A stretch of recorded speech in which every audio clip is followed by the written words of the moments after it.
समझ में आता है? शाबाश। सबसे पहले तो आप इनके लिए तालियां बजाइए जिन्होंने सबसे पहले हाथ उठाया।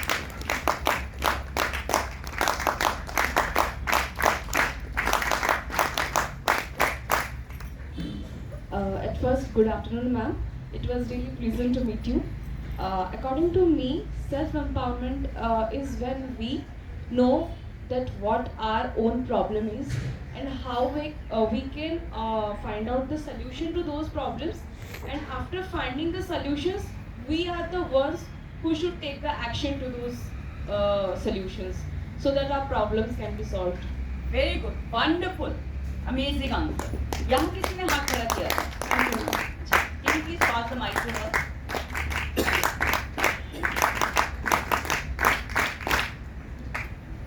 Good afternoon, ma'am. Ma'am, according to me, Atmanirbharta is about the freedom to think, the freedom to speak, and Atmanirbharta is truly about defending yourself in all spheres of life. Thank you. Very good, very very good. Anybody else? कोई और बताना चाहेगा? शाबाश। Can you please pass the mic to हर?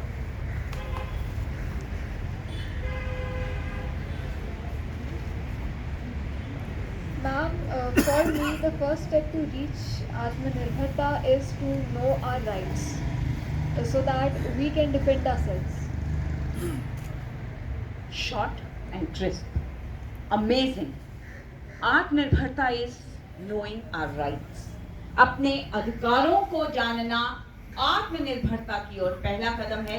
शाबाश, बहुत सुंदर बात की है। क्या है हमारे अधिकार? कौन हमें आत्मनिर्भर बनाता है? कौन हमें सशक्त बनाता है? कौन से ऐसे राइट्स हैं, कौन से ऐसे लॉज हैं, कौन से ऐसे सेक्शंस हैं जो हमें एज अ वुमन इंडिपेंडेंट बनाता है? सबसे पहली बात तो मैं आप ही की करती हूँ, सोच बहुत जरूरी है। मैं चाहती हूँ कि मैं सशक्त हूँ, भले ही मैं नौकरी करती हूँ या नहीं करती, भले ही मैं पैसे कमाती हूँ या नहीं कमाती, मेरा जीवन यूजफुल है, उपयोगी है। मैं यदि बाहर काम करने जाती हूँ तो मैं समाज के लिए कुछ सार्थक कर रही हूँ, पूरे नेशन को बिल्ड करने में मेरा योगदान है। यदि मैं नौकरी नहीं करती, मैं घर में रहती हूँ, तो भी घर की एक एक दीवार बताती है कि मैं अच्छी सोच रखती हूँ, मैं उस घर को बना रही हूँ, मैं आने वाली जनरेशन्स को सशक्त कर रही हूँ। महिलाओं का ये योगदान भी साथियों किसी योगदान से कम नहीं है। तो सबसे पहले तो हम अपनी और अपने आसपास के लोगों की ये सोच बदलें कि जो महिलाएं घर की चार दीवारी से बाहर निकलकर नौकरी करती हैं, बिजनेस करती हैं, केवल वही आत्मनिर्भर हैं, केवल वही सशक्त हैं। इस सोच को दूर कीजिए। वो फाइनेंशियली इंडिपेंडेंट हैं, सच है, वो आत्मनिर्भर हैं, सच है, मगर साथ ही साथ वे महिलाएं जो पूरे परिवार का पालन करती हैं, जो परिवार का पोषण करती हैं, जो अपने बच्चों को, अपने परिवार को एक सूत्र में बांध कर रखती हैं, जो अपने बच्चों को अच्छी शिक्षा देती हैं, जो अपने बच्चों को समाज से लड़ने की, समाज में अपनी जगह बनाने की प्रेरणा देती हैं, वो महिलाएं कहीं अधिक आत्मनिर्भर हैं, क्योंकि वो केवल अपने घर के भीतर ही नहीं रहती, वो एक पूरी की पूरी पीढ़ी को सशक्त बना रही हैं, वो भी आत्मनिर्भर हैं। तो सबसे पहले हम अपनी माँ का सम्मान करना सीखें, जिन्हें कई बार हम कह देते हैं आपने किया क्या, आप क्या करते हो, आपने अपनी सारी एजुकेशन वेस्ट कर दी, आपको पता है दुनिया में क्या क्या हो रहा है। उन्हें बहुत कुछ पता है, उनका अनुभव हमें सशक्त करता है। तो सबसे पहले हम सभी अपनी माँओं का, अपनी दादी का, अपनी नानी का सम्मान करें, ये मेरी आप सबसे रिक्वेस्ट है। दूसरी बात,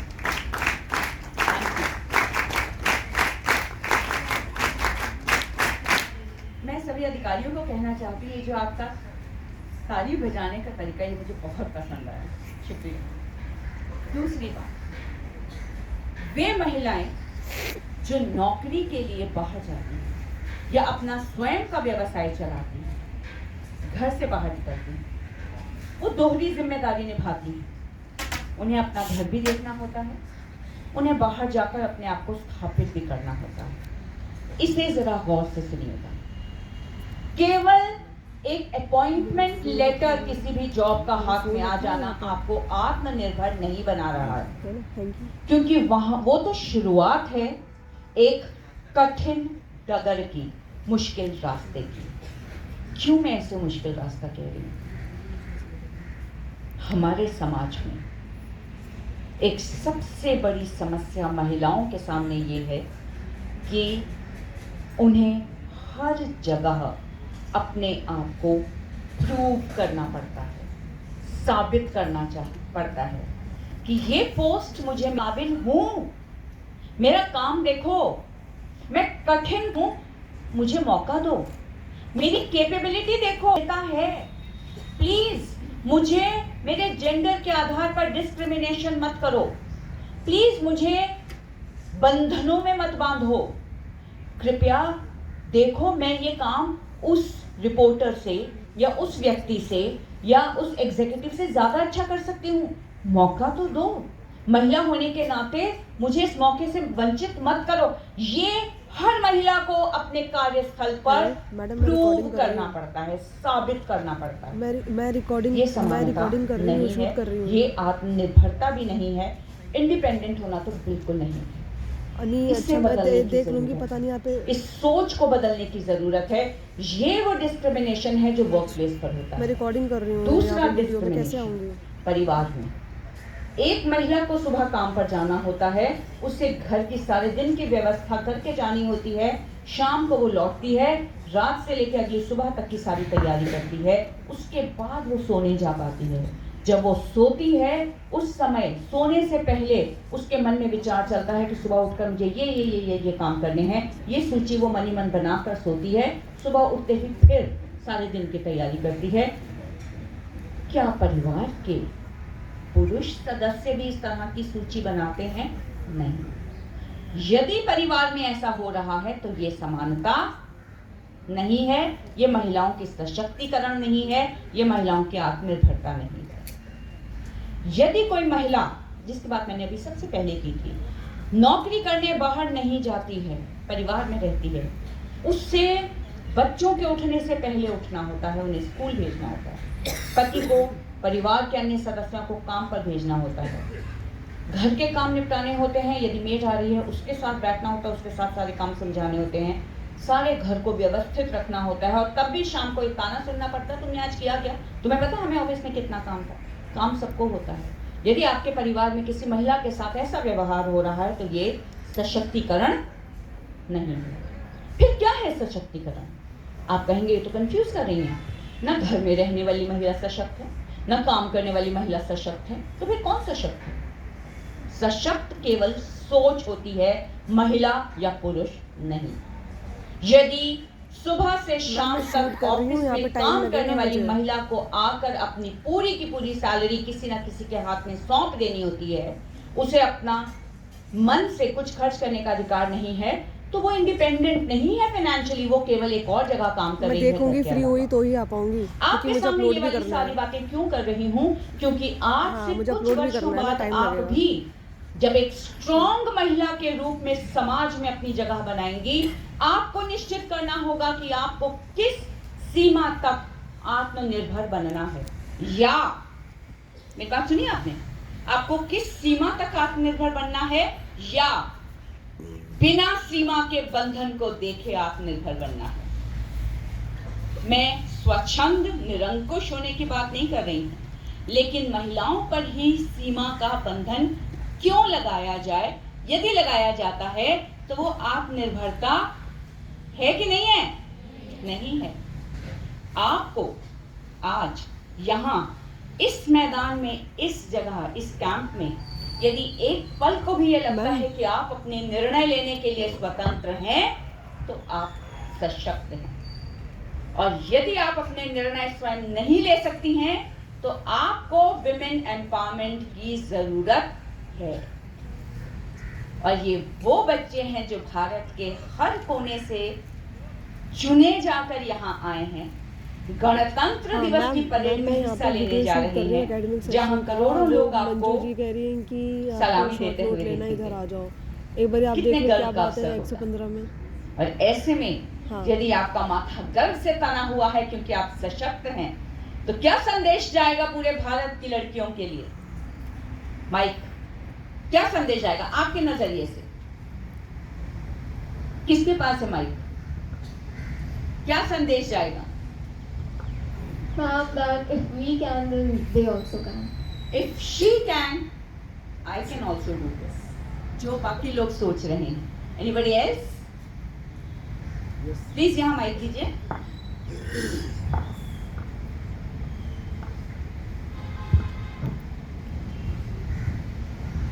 Dream it, stick on it, and work hard for it.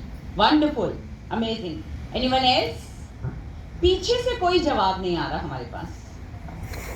Last रोज आप में से कोई बताना चाहेगा? जब आप रिपब्लिक डे की परेड में शान से अपना माथा ऊंचा करके चलेंगे, तो क्या मैसेज जाएगा उन सब लड़कियों पर जो आपको देख रहे हैं? एनीवन? ऑलराइट, या एक बार. Good afternoon, ma'am. Well, stepping in the Kartavya Path is a really proud moment for every girl. But it is also very proud to the girl who is sitting in front of a TV and watching us. Because I was once that person who was seeing the persons in RDC, Kartavya Path or Rajpath. And today, now I'm here who I motivated myself seeing them, and I really believe there is someone out there who can believe in themselves and step forward, take a step and work hard to win that thing.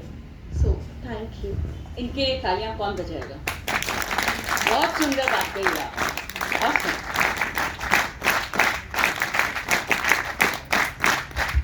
बहुत बढ़िया. आज आप सब 200 लड़कियां पूरे भारत की लड़कियों के लिए प्रेरणा है, क्योंकि हम सबका सपना होता है कर्तव्य पथ पर शान से आगे बढ़ना. ये मौका आपको मिला है सशक्तिकरण की दिशा में. ये आपका पहला कदम है और मैं बिल्कुल यही उम्मीद करती हूँ कि ये कदम पहला भले ही हो, आखिरी बिल्कुल नहीं होगा. इधर बैठो. आपकी सरिता मैम आ गई हैं, एक बार उनका स्वागत किया जाए. बैठो बैठो.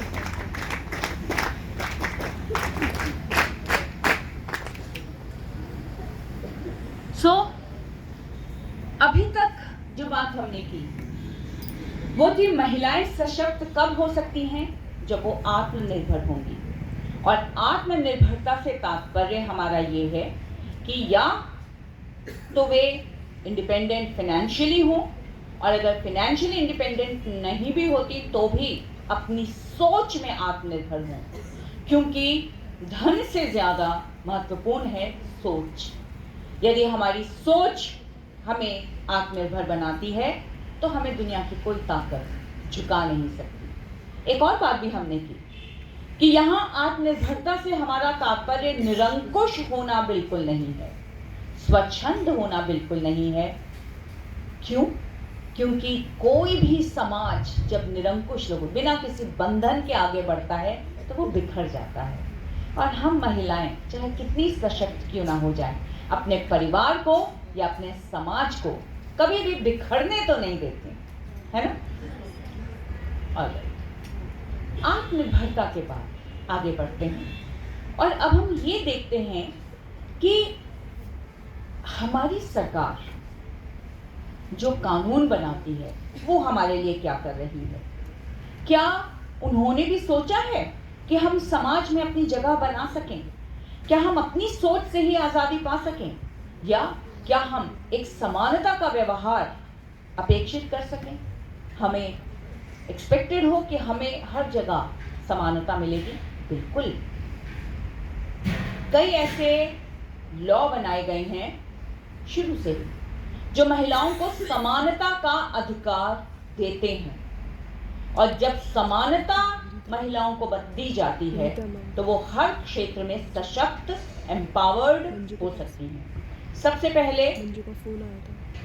1976 में एक्ट था, इक्वल रिम्यूनरेशन एक्ट 1976, जहां महिलाओं को अपने काम के लिए पुरुषों के बराबर ही तनख्वाह दिए जाने का कानून है। किसी क्षेत्र में जेंडर के आधार पर सैलरी बांटते हुए डिस्क्रिमिनेशन नहीं किया जा सकता।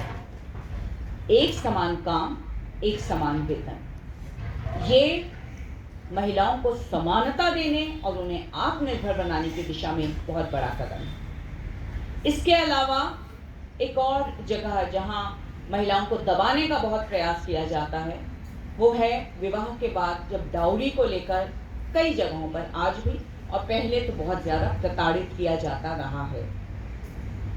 द डाउरी प्रोहिबिशन एक्ट 1961 जो महिलाओं के हाथ मजबूत करता है, दहेज के नाम पर उन्हें प्रताड़ित नहीं किया जा सकता, उसके लिए दंड का प्रावधान है, मात्र महिलाओं को शिकायत करनी होती है। तो महिलाएं इतनी स्वयं सिद्ध हों, इतनी केपेबल हों कि अपने पर हो रहे अत्याचार का विरोध कर सकें, इसीलिए ये एक्ट बनाया गया है।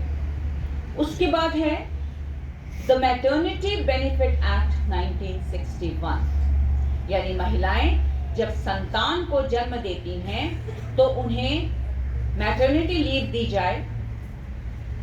सरकारी नौकरी में रहते हुए ये छुट्टी 2 बार दी जाती है। अब इस समय 6 महीने की वेतन सहित ये छुट्टी दी जाती है। इसके अलावा इसी छुट्टी में CCL यानी चाइल्ड केयर लीव भी शामिल कर दी गई है। महिलाएं 2 साल तक की छुट्टी बच्चों के 18 वर्ष के होने तक ले सकती हैं अपने बच्चों के लिए।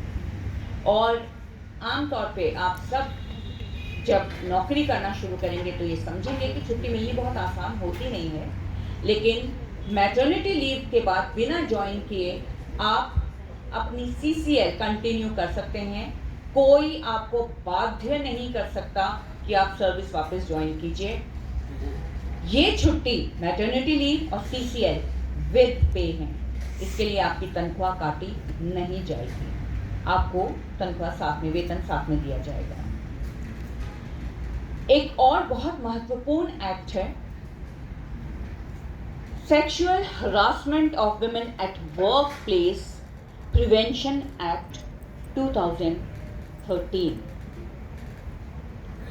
कई बार महिलाओं को अपने वर्क प्लेस पर जहां वो काम करती हैं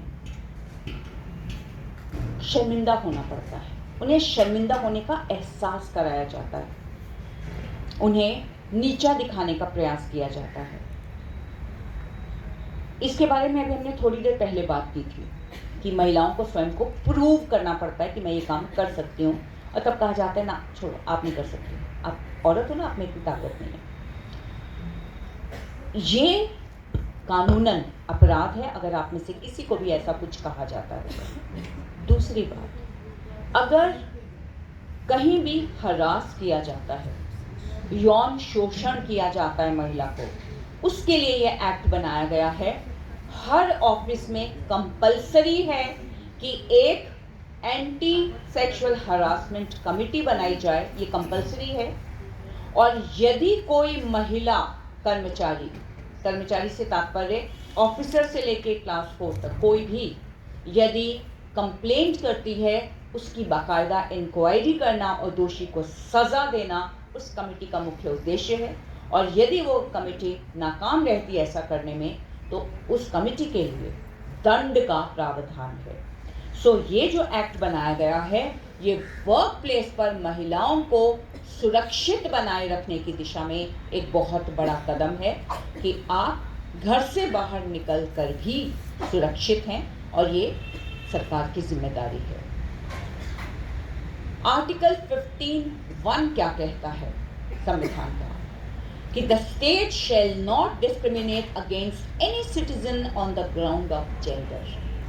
कोई भी राज्य जेंडर के आधार पर आपसे डिस्क्रिमिनेशन नहीं कर सकता। नौकरियों के लिए, समान रूप से जीने के लिए, कोई भी सुविधा का उपभोग करने के लिए। और आर्टिकल 15(3) कहता है the state is empowered to make any special provision for women.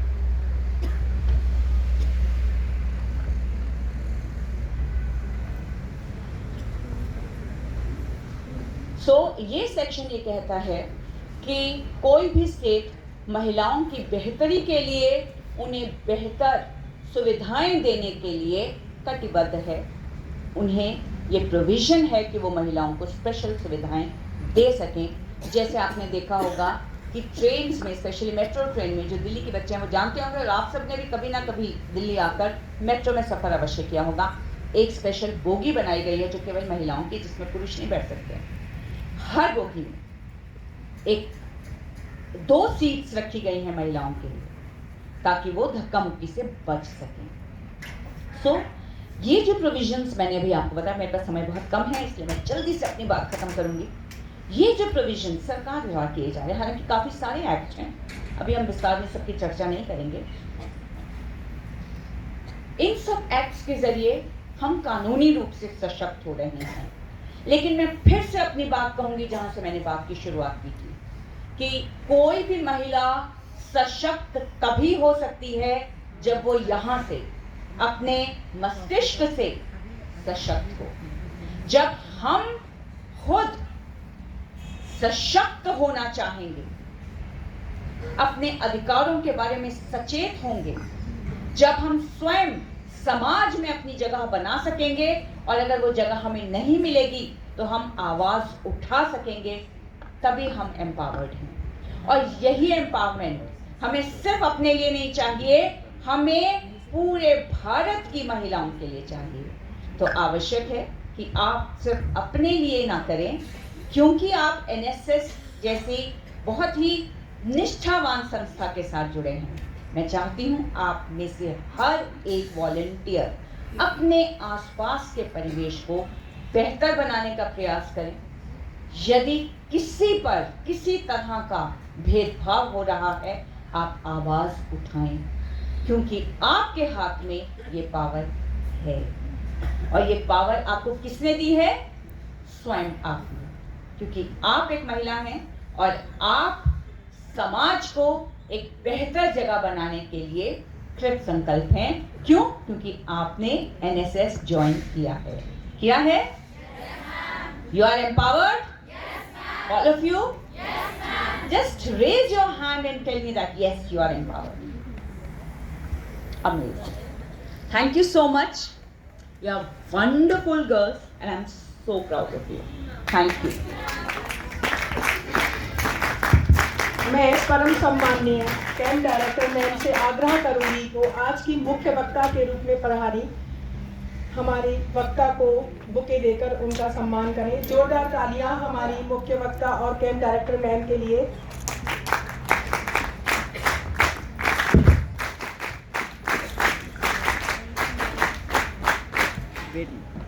Madam का स्पीच मैंने सिर्फ बहुत कम सुना, लेकिन जितना भी सुना